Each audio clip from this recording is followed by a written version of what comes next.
इंसानी जहन के 3 हिस्से हैं, एक कॉन्शियस माइंड और दूसरा सबकॉन्शियस माइंड और तीसरा अनकॉन्शियस माइंड।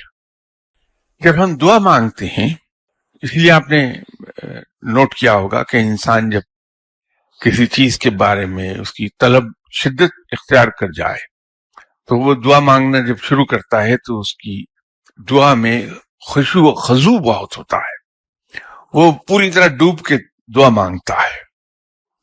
लेकिन वही दुआ और वही ख्वाहिश जो इतनी शिद्दत इख्तियार किए हुए है, जब दुआ मांगते उसे 4-5 दिन हो जाते हैं तो फिर उसकी दुआ में वो खुशबू खजू रहता नहीं है, वो Aahista Aahista gradually mechanical action की शक्ल इख्तियार कर जाता है कि जुबान दुआ मांगती है, बस जहन कहीं और होता है, दिल कहीं और।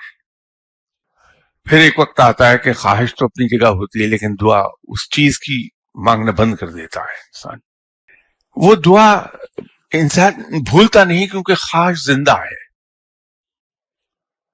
वो दर हकीकत वो दुआ कॉन्शियस माइंड से सबकॉन्शियस माइंड में शिफ्ट हो गई होती है और हमारा सबकॉन्शियस माइंड उसकी दुआ करता रहता है।